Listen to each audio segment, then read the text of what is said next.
देखिए, सबसे पहले मैं बताना चाहूँगा कि ये एक्चुअली मैं पीपीटी तैयार कर रहा था अपने वीडियो के लिए। तो मैंने सोचा कि इसको मैं आपको भी समझा दूँ साथ के साथ, तो थोड़ा सा इजी हो जाएगा आप लोगों के लिए भी। देखिए, इसमें बेसिकली हम क्या सीखने जा रहे हैं।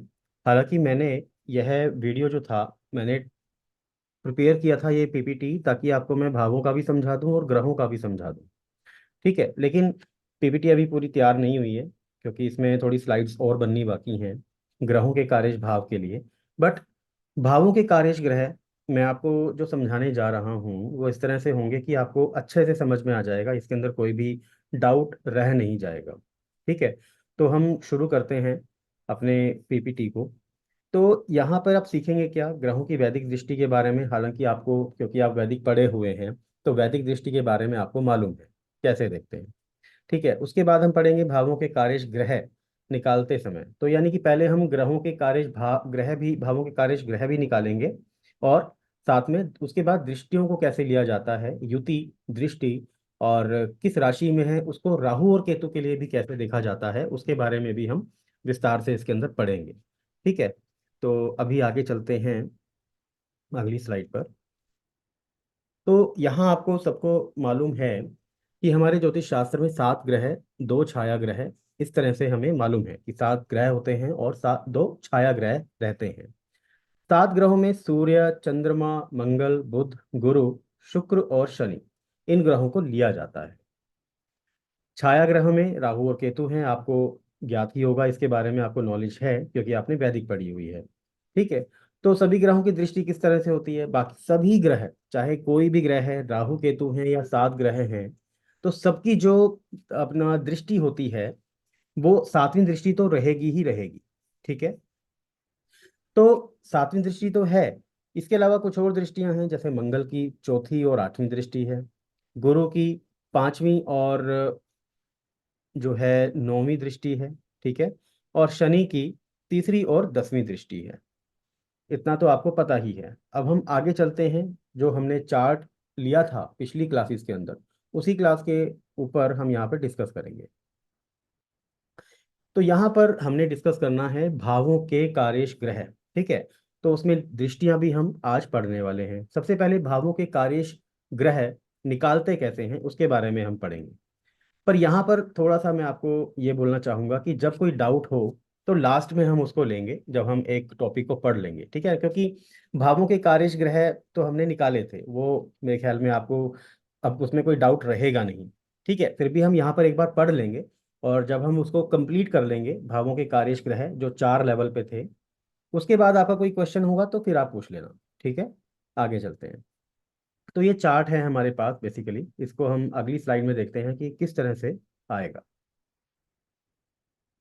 तो यहाँ पे ये कस्पल चार्ट है हमारे पास, यहाँ पर प्लानिटरी पोजीशंस हैं हमारे पास, आप देख सकते हैं यहाँ पर, और भाव डिटेल्स है। ठीक है, ये आपका प्लानिटरी पोजीशन है, कस्पल चार्ट है, और ये भाव डिटेल्स आ गई।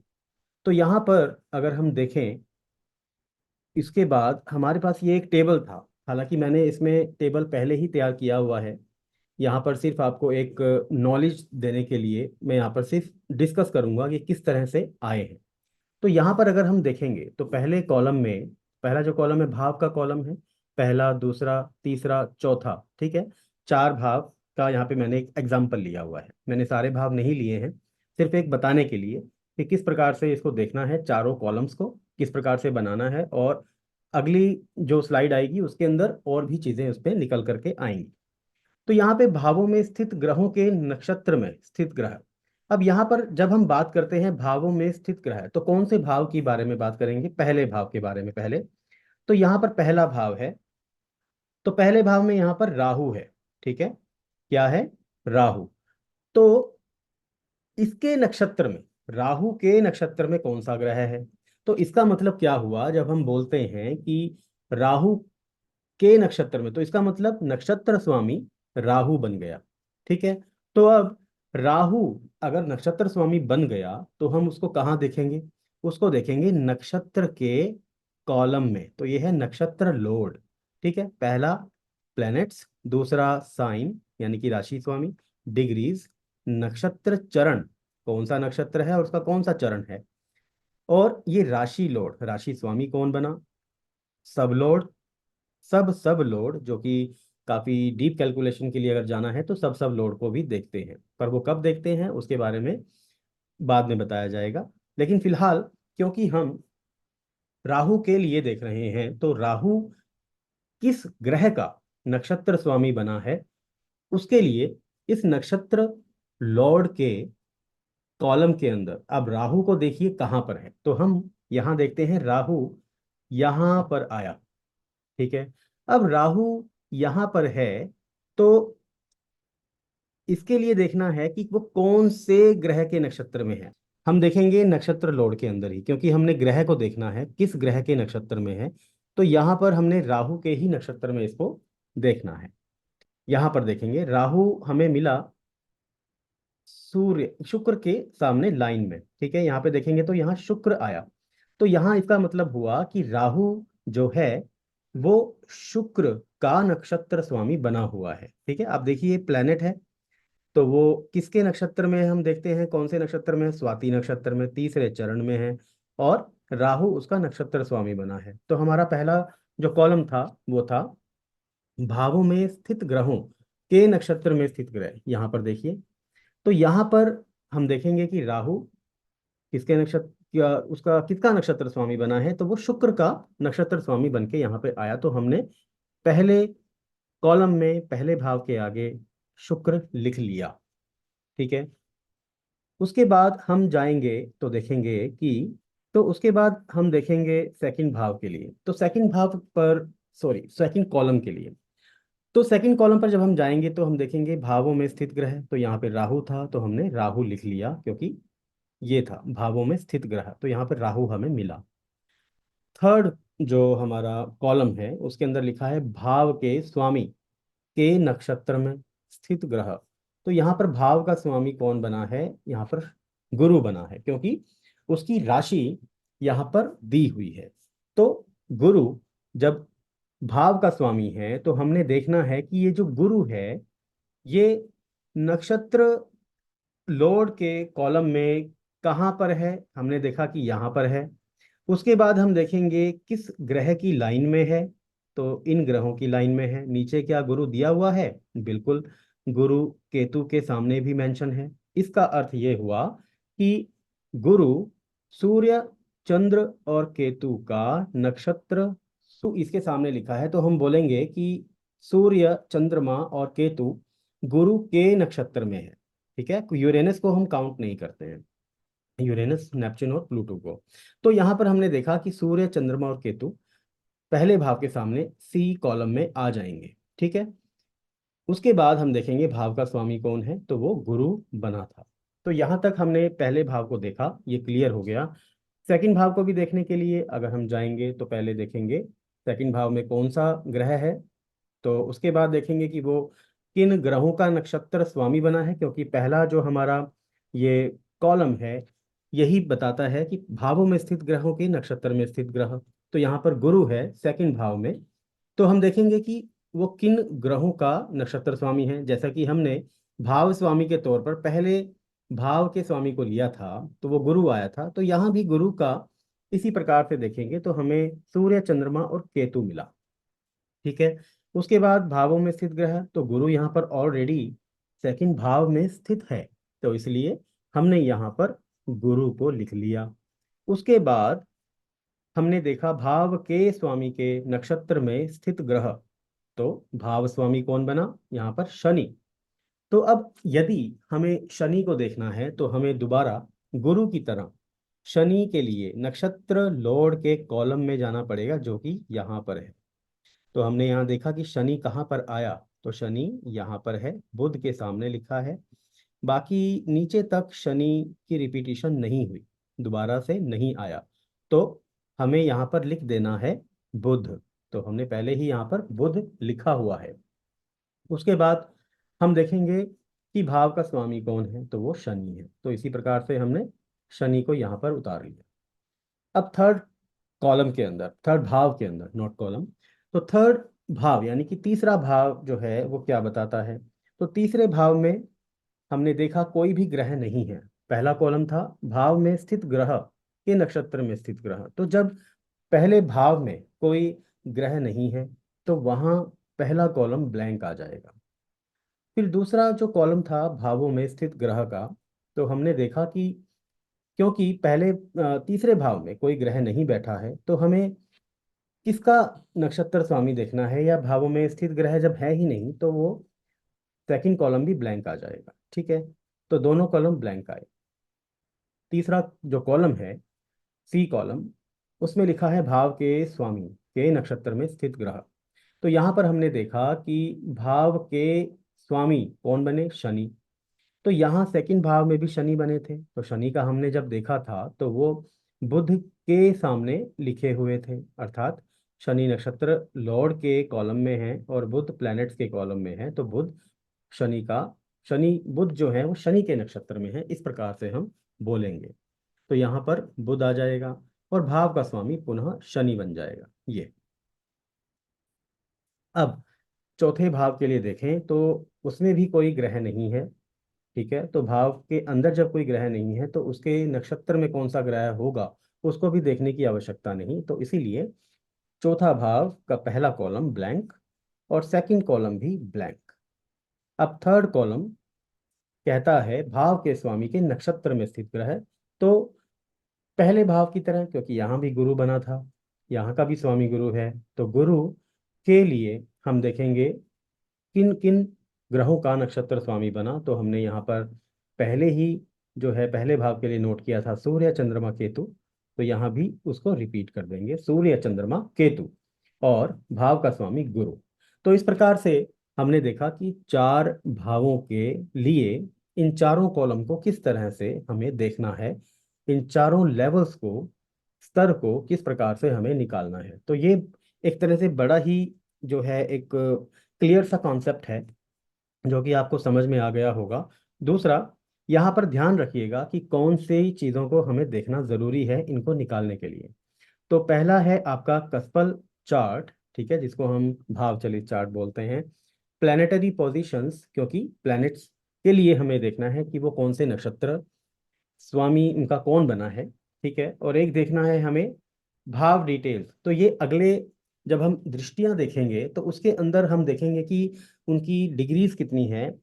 ठीक है, तो उसके अंदर जब हम करना शुरू करेंगे फिर आपको थोड़ा सा इजी लगेगा और आप जान पाएंगे कि इनकी डिग्रीज को कहाँ पर प्रयोग में लेकर के आना है। तो यहाँ तक आपको क्लियर होगा। अब हम इसको इरेज कर देते हैं। अच्छा, तो मैं यहाँ पर थोड़ा सा एक्चुअली मैंने पांचवें भाव का भी यहाँ पर निकाला था, तो मैं बताना चाहूँगा, क्योंकि पांचवा भाव मैंने इसलिए लिया, जब हम दृष्टियों की बात करेंगे तो उसमें जो राहु है बेसिकली, उसका जो संबंध है वो कहीं ना कहीं दृष्टि के माध्यम से शायद मंगल से बनेगा, या वो कुछ मंगल से कनेक्टेड है राशि चार्ट के अंदर, वो हम देखेंगे। तो इसलिए पांचवा भाव मुझे यहाँ पे निकालना जो था एग्जाम्पल के तौर पर ज़रूरी हुआ। तो पांचवें भाव को भी हम देख लेते हैं, क्योंकि पांचवा भाव भी देखिए ब्लैंक है, तो पहला और दूसरा जो कॉलम रहेंगे वो यहाँ पर ब्लैंक रहेंगे। उसके बाद हम जब जाएंगे तो भाव के स्वामी के नक्षत्र में स्थित ग्रह, तो यहाँ पर क्योंकि मंगल है, ठीक है, मंगल भाव का स्वामी बना है, तो मंगल को अगर हम देखेंगे तो आप देखिए कि मंगल कहाँ पर है। तो मंगल यहाँ पर है और गुरु का नक्षत्र स्वामी बना हुआ है। ठीक है, तो यहाँ पर हमने गुरु लिख लिया। उसके बाद भाव का स्वामी मंगल था तो हमने यहाँ पर मंगल को उतार लिया। तो ये हमारे पास हैं लग्न चार्ट, कस्पल चार्ट और भाव डिटेल्स। ठीक है, तो यहाँ पर एक सेकेंड, ये हमने किया। ठीक है, पीछे किया था हमने। ये हमारे पास जो है युति का टेबल है, मतलब यहाँ पर राहु केतु पर दृष्टि वाले ग्रह कार्येश। तो हमने पहले राहु का हम देख लेते हैं, लास्ट वाला कॉलम मैंने यहाँ पे खाली छोड़ा है, तो मैं आपको समझाऊंगा और साथ के साथ इसको फिल करता जाऊंगा। यहाँ पर हमने देखना है कि राहु केतु के युति में ग्रह कार्येश। ठीक है, तो यहाँ पर कैसे देखेंगे, हमने यहाँ पर देखना है कि राहु और केतु के साथ में कौन से ग्रह बैठे हुए हैं। ठीक है, तो हमें उसके लिए जाना है। अब सबसे पहले चीज ये है कि राहु और केतु की युति हो या दृष्टि हो, या उसको देखना है कि वो किसका स्वामी बन, कौन से राशि में बैठा हुआ है, ठीक है ना। तो हमें यह देखने के लिए, तीन चीजें देखने के लिए, मैंने आपको पहले भी बताया था कि हम देखेंगे लग्न चार्ट को, ठीक है। तो यहाँ पे लग्न चार्ट हमारे पास ऑलरेडी है। तो यहाँ पे कैसे देखेंगे, देखिए, हमने यहाँ देखा कि राहु 0 डिग्री पर बैठा हुआ है और गुरु 25 डिग्री का है। तो सेकंड हाउस के अंदर ये बैठे हुए हैं। तो हमने यहाँ देखा कि दृष्टि के बारे में हमें यहाँ देखना है कि राहु पर तो किस ग्रह की दृष्टि है, क्योंकि यहाँ पर राहु बैठा है सेकंड हाउस में। तो यहाँ पर हम देखेंगे कि सातवीं दृष्टि, सबसे पहले हम सातवीं को देख लेते हैं कौन से ग्रह की आ रही है। तो यहाँ से देखने पर हमें पता लगा कि जो सातवीं दृष्टि आई वो हमारे पास मंगल की आई, ठीक है। तो यहाँ पर मंगल की दृष्टि है, राहु के ऊपर पड़ रही है, हालांकि गुरु के ऊपर भी है, पर हमने सिर्फ राहु और केतु का देखना है अभी। तो हमने देखा कि मंगल की दृष्टि राहु पर है, ठीक है। अब मंगल, क्योंकि मंगल की दृष्टि राहु पे आई है, तो मंगल को हम जाकर के देखेंगे इस भाव के टेबल में जो हमने निकाले, पहला, दूसरा, तीसरा और चौथा, ठीक है। ये चार कार्येश के टेबल, यानी कि पहले भाव, दूसरे भाव, तीसरे भाव, चौथे भाव, क्योंकि हमारे पास यही एक भाव है और लास्ट में हमने बनाया था ये पांचवा भाव, ठीक है। तो यहाँ पर हमने देखना है कि मंगल किन किन भावों का कार्येश ग्रह बना है। सिंपल सा एक रूल है कि राहु और केतु के विषय में जब हम दृष्टि को देखते हैं कि उन पर किन ग्रहों की दृष्टि है, तो जिन ग्रहों की दृष्टि आएगी उन ग्रहों के कार्यश भाव कौन से हैं, ठीक है। तो उन ग्रहों के कार्यश भाव कौन कौन से बने हैं, वही कार्यश भाव राहु और केतु के हो जाएंगे। सिंपल, ठीक है। तो यहाँ पे हमने देखा कि मंगल किन किन भावों का कार्येश ग्रह बना है। तो यहाँ पर पहले आप देखिए, क्या पहले भाव में आपको मंगल नजर आया? नहीं। क्या दूसरे भाव में आया? नहीं। क्या तीसरे भाव में है? नहीं है। चौथे में है? नहीं है। पांचवा भाव, बिल्कुल इसके अंदर मंगल आया डी लेवल का, ठीक है। तो हम कहेंगे कि मंगल पांचवें भाव का यहाँ पर कार्येश है, तो इस वजह से राहु भी पांचवें भाव का कार्येश माना जाएगा। तो इसीलिए हमने यहाँ पर राहु को लिख लिया, ठीक है। आपको समझ में आ रहा होगा। और डाउट्स अगर होंगे तो मैं अभी थोड़ी देर में वो ले लेता हूँ आपके, मैं जब आपको अनम्यूट करूंगा। तो यहाँ पर राहु आ गया। उसके बाद हम देखेंगे केतु के लिए, ठीक है, क्योंकि मैंने यहाँ पर सिर्फ पांच भावों के ही यहाँ पर कॉलम टेबल बनाया है, तो इसलिए मैं सिर्फ पांच भावों के बारे में आपसे बात करूंगा। जब आपको आगे आप अगर देखना चाहेंगे, क्योंकि ये चार्ट आपके पास अवेलेबल है, जब आपको वीडियो आएगा तो उसमें आप इस डिटेल को देख सकते हैं, और बाकी पांच जो भाव हैं, बाकी जो सात भाव हैं, पांच नहीं, उनको आप खुद बनाएं, और उसमें कोई डाउट आए तो वो आप मुझसे पूछ लें। तो यहाँ पर जो है राहु आया है, उसके बाद हम केतु के लिए देखेंगे।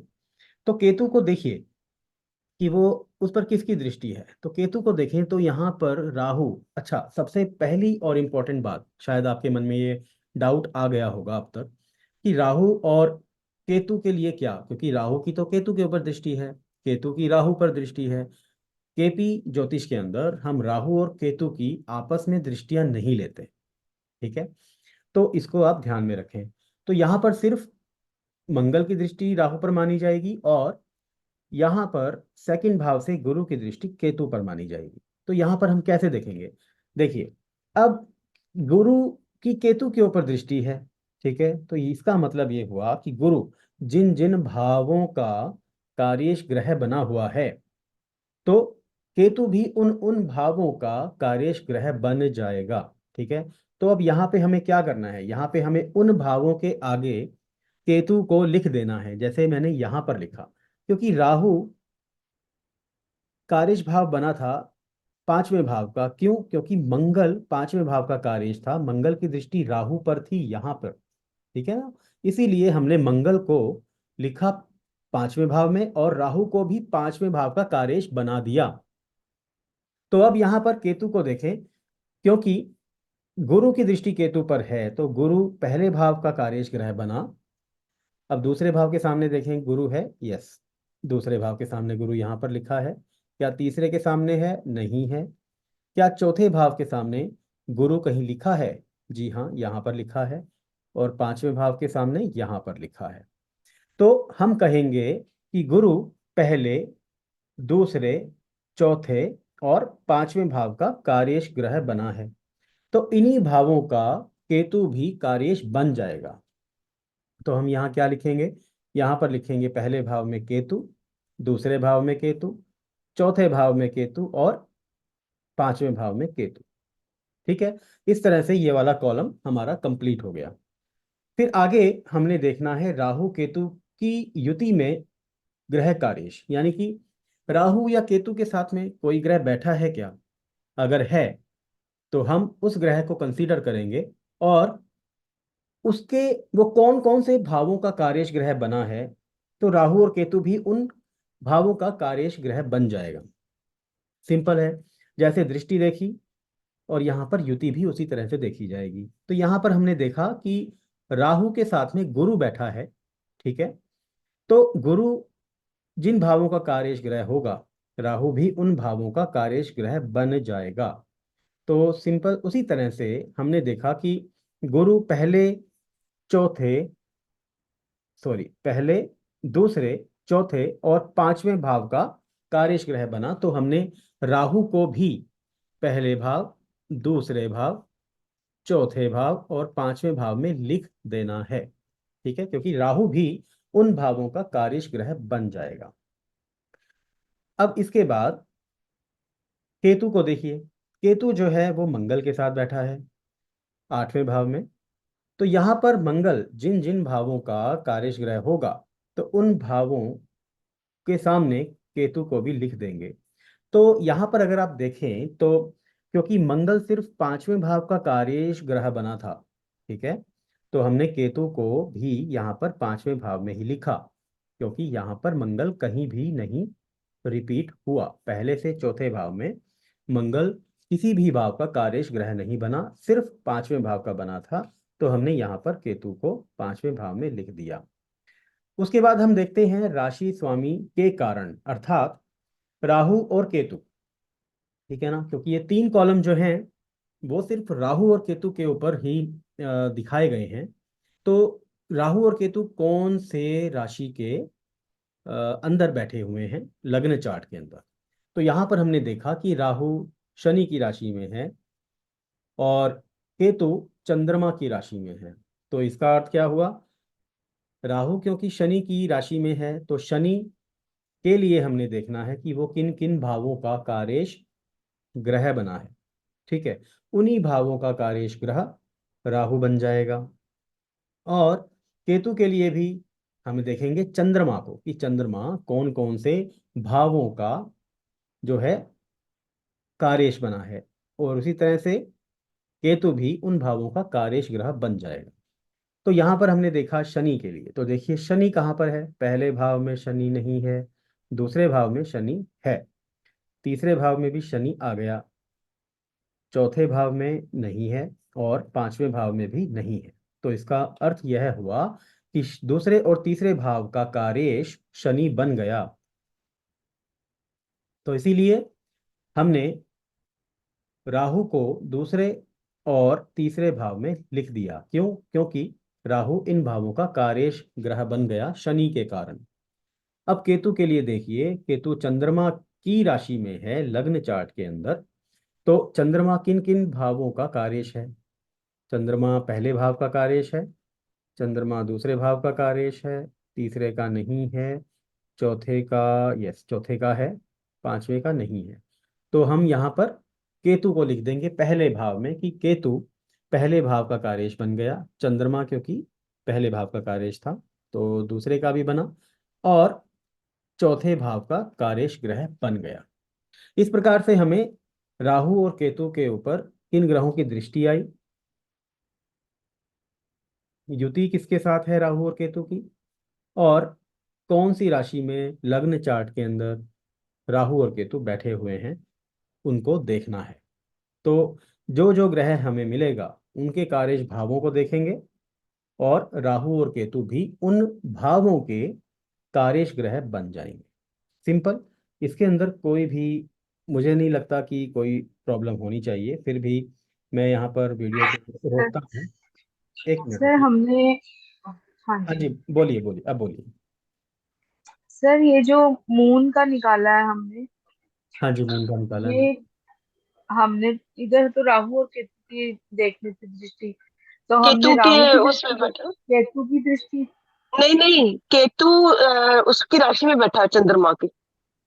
मैम देखिए, आप कॉलम नहीं, को पहले, मून तो, आप कौन से मून कॉलम चंद्र। की। मैम सर एक, मैं ऊपर लगन चार्ट देखूं कि कौन सा वाला देखा आपने? देखिए मैं आपको बता दूं कि जैसे राहु और केतु पर अगर हम दृष्टि देखेंगे इस कॉलम के अंदर, ठीक है, या युति देखेंगे या फिर राशि देखेंगे, तो राहु और केतु की कोई राशि नहीं होती है। लेकिन इन तीनों के लिए, ठीक है, इसके लिए 1 सेकेंड। सर मैं सिर्फ ये पूछ रही थी कि ये चंद्रमा क्यों देखा आपने, चंद्रमा मैम क्योंकि, आपने लगन क्योंकि चार्ट से चेक किया है? मेरे को मून उधर 11th हाउस में नजर आ रहा है, मैं बताता ठीक हूँ, नजर आ रहा है कि नहीं? मैं बताता हूँ मैम। देखिए यहाँ पर जो केतु है वो चंद्रमा की राशि में है। थर्ड कॉलम को हाँ देख, वो तो है। ठीक है। ठीक है, ठीक है, इसलिए देखा है हमने। हाँ जी, थर्ड कॉलम के अंदर आप देखेंगे तो राशि को देखना है। ठीक, केतु बैठा है ठीक है। चंद्रमा की राशि में, तो चंद्रमा हम्म, के कार्यश भाव देखने पड़ेंगे हमें। क्योंकि ठीक है। आप ऊपर देखिए, आपको राहु के अंदर कंफ्यूजन क्यों नहीं दिख हुई, गया, समझ आ गई सर, समझ है आ ना। गई। जो स्वामी बनेगा, जैसे यहाँ शनि बना, हाँ जी, और समझ गई चंद्रमा सर। बना, हाँ ठीक जी, है, तो उसके वो भी कार्यश ऐड हो भाव, जाएंगे बस। हाँ बिल्कुल जी, वही जो भाव ठीक। होंगे उनका राहु बन जाएगा। तो राहु के जो कार्यश भाव रहे होंगे, जैसे यहाँ पर पहला भाव में राहु खुद था, यहाँ पे सेकंड कॉलम में आया था, तो राहु दोबारा से रिपीट हुआ, तो पहले भाव को दोबारा दोबारा लिखने की जरूरत नहीं है, वो एक ही बार लिखे जाएंगे। लेकिन हमें देखना जरूर है कि वो किस राशि के अंदर है, उसका स्वामी क्या बताता है। तो ये 3 कॉलम। सर अभी जो लास्ट वाला कॉलम है ये सभी का कंक्लूजन करके इकट्ठे ही लिख देने हैं। नहीं, इसके अंदर थोड़ा सा कॉन्सेप्ट अलग है मैम। इसके अंदर क्या है कि अच्छा। देखिए, कुछ लोग जो है ना, जैसे कि कुछ लोग इसकी डिग्रीज को लेते हैं। यहाँ पे डिग्रीज कैसे लेते हैं मैं बता देता हूँ। देखिए अगर हम, क्योंकि हम यहाँ पर भाव को देख रहे हैं, ठीक है, पहला दूसरा और इस तरह से 12वें भाव तक हम देखेंगे। तो यहाँ पर सबसे पहले देखेंगे कि जो पहला भाव है उस पर किस ग्रह की दृष्टि आई, ठीक है। और दृष्टि तो आई, वो ठीक है। कई लोग यहाँ पर क्या करते हैं कि सीधा उस ग्रह को यहाँ पर लिख देते हैं जिस ग्रह की दृष्टि पहले भाव में आई। अब सपोज कीजिए यहाँ केतु है, केतु की दृष्टि को हम नहीं लेते हैं, ठीक है ना। यहाँ पर अगर हम देखेंगे तो यहाँ पर दृष्टि नहीं आ रही, तो यहाँ पर तो कुछ भी नहीं आएगा। सपोज कीजिए यहाँ पे सन लिखा होता, सूर्य, तो सूर्य की दृष्टि अगर पहले भाव पर आ रही है तो वो सूर्य को यहाँ पर लिख देंगे।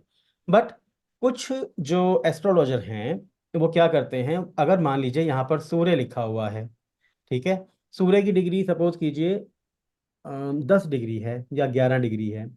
अगर सपोज कीजिए सूर्य की डिग्री यहाँ पर 10 डिग्री हो जाती, ठीक है, 7वें भाव में, और पहले भाव पर दृष्टि डालता, तो हमें यहाँ पर पहले भाव की डिग्री देखने की जरूरत थी कि वो कितनी है। तो आप नीचे आइए, तो अगर आप यहाँ पर पहले भाव को देखेंगे, ये, ठीक है, यहाँ पर पहला भाव, इसलिए भाव की डिटेल्स का ये जो टेबल है मैंने यहाँ पर मेंशन किया हुआ है।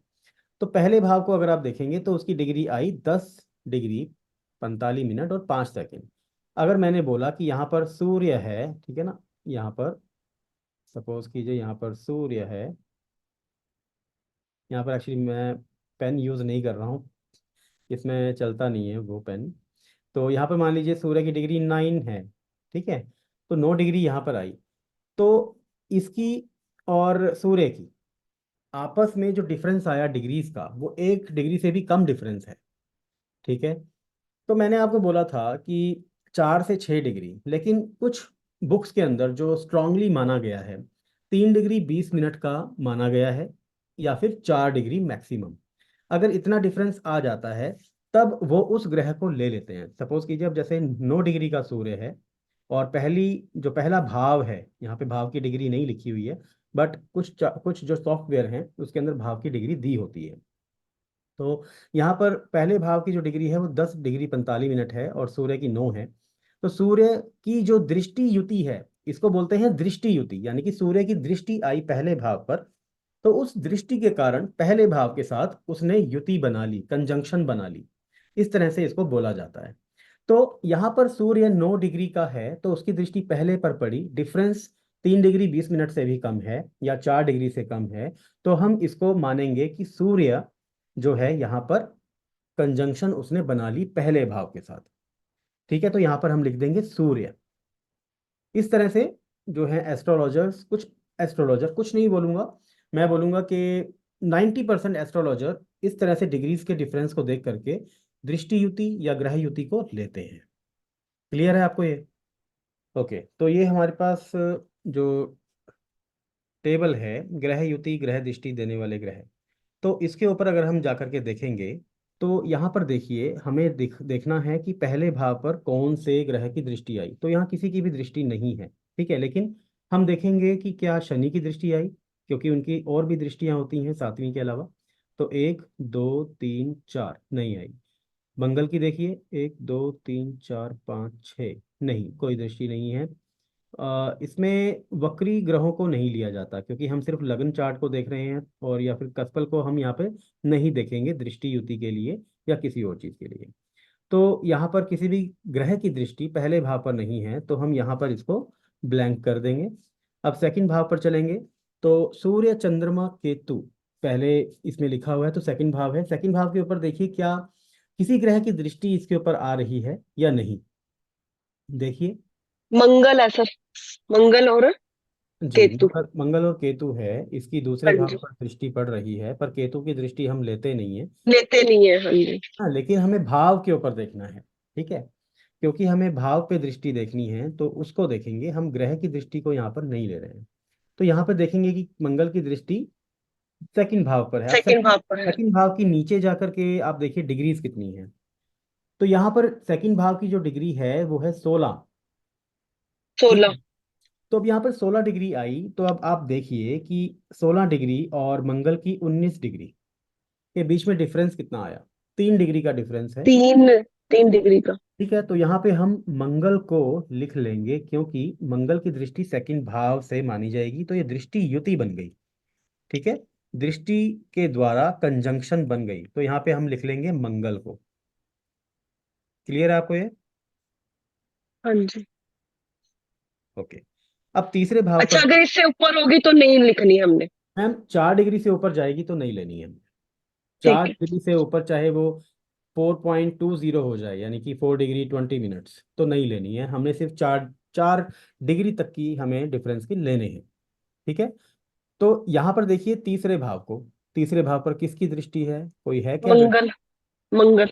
कौन सी दृष्टि है, 8वीं। 8वीं दृष्टि। ठीक है, अब इसकी डिग्री देखिए, तीसरे भाव की डिग्री कितनी है? 23। हाँ, 23 डिग्री 53 मिनट है मैम। हाँ और जी। हम एक काम और करते हैं, यहाँ पर अगर हम देखें तो पिछले चार्ट के अंदर जा कर के देखते हैं कि प्लैनेट्स की डिग्री कितनी है यहाँ पर हम, क्योंकि सूर्य की और मंगल की डिग्री है 19 14। ठीक है, और भाव की डिग्री यहाँ पर तीसरे की है 23 है। 23 23 53, तो इसको अगर हम घटा भी दें तो ये जाकर के लगभग आती है 5 समथिंग, 4 डिग्री 4 से। समथिंग कुछ, हाँ। हाँ जी, आएंगे। तो यहाँ पर हम इसको नहीं लेंगे, यहाँ पे हम इसको ब्लैंक कर देंगे। ठीक है, ओके। तो यहाँ पे अब चौथा भाव देखिए, चौथे भाव के अंदर क्या है। चौथा भाव भी ब्लैंक है, लेकिन चौथे भाव की डिग्री पहले देख लेते हैं, 27 डिग्री 26 मिनट। और यहाँ पर शनि है 7 डिग्री का, तो इस शनि की डिग्री, शनि की दृष्टि यहाँ पर सातवीं दृष्टि आती है। 7वीं दृष्टि ठीक है, है। यहाँ पर देखिए कि क्या बनेगी, कुछ यहाँ पर दृष्टि युति बनती है चौथे भाव के साथ शनि की। शनि की क्या है? जी, शनि की चौथे डिग्री। भाव की है 27 26। जी, और शनि की कितनी है? शनि की 7 डिग्री है। सर नहीं बनेगी। नहीं बनेगी, तो इसको भी हम यहाँ पे ब्लैंक कर देंगे, लेकिन उससे पहले देखिए कोई और ग्रह है जिसकी दृष्टि आ रही हो इसके ऊपर। हाँ देख लिया सर, नहीं बनती कोई दूसरी। नहीं बनती है, ठीक है, तो यहाँ पर भी इसको हम ब्लैंक करेंगे। तो यानी कि यहाँ पर कोई ग्रह नहीं आएगा। अब उसके बाद पांचवें ग्रह को देख, पांचवें भाव को देखते हैं। पांचवें भाव पर किसकी दृष्टि है देखिए, और उसकी सबसे पहले आप देखिए डिग्री पांचवें भाव की। तो यहाँ पर पांचवा भाव देखा तो 24 24 समथिंग है। 45, हाँ जी 24 45 है। और किस ग्रह की दृष्टि इसके ऊपर है वो आप देखिए। क्या किसी के साथ दृष्टि युति बनती है वो देखिए। कोई दृष्टि नहीं है सर। दोबारा देखिए। सर कोई दृष्टि नहीं है। ये हाँ 11वें भाव में है सर। 11वें भाव में है ग्रह बैठा। कौन सा है ये सर? एक मिनट, वीनस। एक मिनट। तो यहाँ पर देखिए मून और वीनस यहाँ पर हैं, उनकी सातवें सॉरी पांचवें भाव पर पांचवें दृष्टि भाव है। में तो दृष्टि। आप हाँ देखिए जी। क्या क्या मून की जो डिग्री है और 24 डिग्री जो पांचवें भाव की है उसमें कितना डिफरेंस है। क्या वो 4 डिग्री के अंदर है या 4 डिग्री से बाहर है। अगर 4 डिग्री के अंदर सर है है तो मून की दृष्टि, मून के उसमें आएगा सर। मून के उसमें आएगा, तो हम पांचवें भाव में चंद्रमा को मून की ले लेंगे, ठीक है। चंद्रमा, हाँ तो जी। यहाँ पे हम चंद्रमा को ले मून को ले लेंगे। लेंगे, हाँ जी। जी, चंद्रमा को हमने यहाँ पर नोट कर लिया। तो यहाँ पर इस तरह से हमें दृष्टि युति बनानी है, ठीक है। अब ग्रह युति देखिए। तो ग्रह युति के लिए अगर हम देखें तो यहाँ पर देखिए पहले भाव में कोई ग्रह युति नहीं बनती, ग्रह नहीं बैठा हुआ कोई भी, ठीक है। लेकिन दूसरे भाव में ग्रह बैठा है, यहाँ पर युति भी है। तो यहाँ पर देखिए क्या आपस में ग्रहों की कोई युति बनती हुई दिखाई देती है डिग्री के हिसाब से। नहीं है, क्योंकि डिफरेंस बहुत ज़्यादा है, जीरो। जुपिटर का और राहु का बहुत ज्यादा डिफरेंस है, हाँ जी जी। बिल्कुल। वो तीसरे 25 है, वो 0। बिल्कुल तीसरे भाव में भी कोई नहीं है, चौथे में भी कोई नहीं है, हम्म। पांचवें में कोई नहीं है, छठे में कोई नहीं है और सातवें में भी कोई नहीं है। आठवें में जाकर हम्म। के मंगल और केतु आते हैं। यदि हम आठवें भाव का यहाँ पर प्रैक्टिस करते होते तो हम यहाँ पर फिर देखते कि क्या इनमें डिफरेंस है 3 डिग्री हम्म। 20 मिनट या 4 डिग्री का, तो ज़्यादा का डिफरेंस है तो यहाँ। किसी की भी नहीं बनती सर, बिल्कुल। किसी भी नहीं। और यहाँ भी नहीं बनेगा 11वें भाव इधर का, भी नहीं बन रही, 6 और डिग्री आ रहा है, हाँ 12वें जी। भाव में भी ऊपर नहीं भी नहीं बनेगा। बन ठीक है। अच्छा, इसमें रही। एक चीज मैं आपको और बता दूं कि केपी ज्योतिष के अंदर एक आर्क सिस्टम होता है, आपने शायद वैदिक के अंदर भी सुना होगा। क्या होता है, मैं पहले इसको स्लाइड को बड़ा कर लेता हूँ।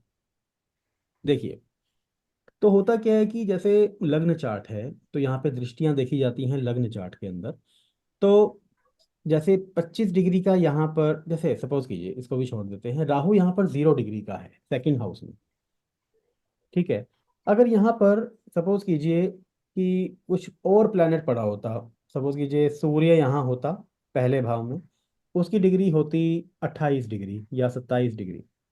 तो यहाँ पर राहु क्योंकि 0 डिग्री का सेकंड हाउस में बैठा है, ठीक है, और पहले भाव में सूर्य बैठा है 29 या 28 डिग्री का, तो यहाँ पर इन दोनों प्लैनेट्स के बीच का जो डिफरेंस होता वो डिफरेंस बन जाता 3 डिग्री के अंदर, ठीक है। तो यहाँ पर राहु और सूर्य की युति मानी जाती। लेकिन उस कंडीशन में क्या माना जाएगा, क्योंकि राहु की डिग्री 0 है तो राहु पिछले भाव का माना जाएगा। यहाँ आप देखें तो कस्पल चार्ट के अंदर राहु खिसक करके पीछे आ जाता है।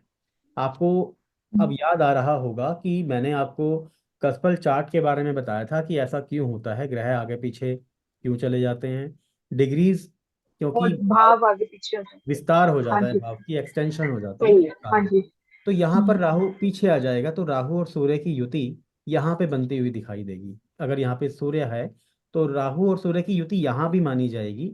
राहु यहाँ तो पिछले भाव में आ ही गया। तो जब हम प्रैक्टिस हम्म। करेंगे आगे चार्ट के ऊपर तो इस तरह से कुछ नजर आएगा, तो फिर हम उसके ऊपर डिस्कशन करेंगे। वैसे तो क्योंकि सॉफ्टवेयर के अंदर क्या है कि अपने आप ही सारी चीज़ें बनी हुई आएंगी, तो आ उसके जाती है। लिए इतना देखने की जरूरत पड़ेगी नहीं इन टेबल्स को। सिर्फ मतलब कैलकुलेशन के लिए हम देखेंगे और हाउस ग्रुपिंग के लिए हम देखेंगे और दृष्टि के लिए हमें देखना पड़ेगा, ठीक है। तो यहाँ तक आपको समझ में आ गया है। हाँ जी। ठीक है, इसको हाँ फिर जी। यहीं पे एंड करते हैं। अगर अभी भी कोई डाउट है आप लोगों का तो आप मुझसे पूछ सकते हैं, मैं आपको वो क्लियर कर दूंगा। नहीं, यहाँ तक तो आ गया नहीं सर। सर।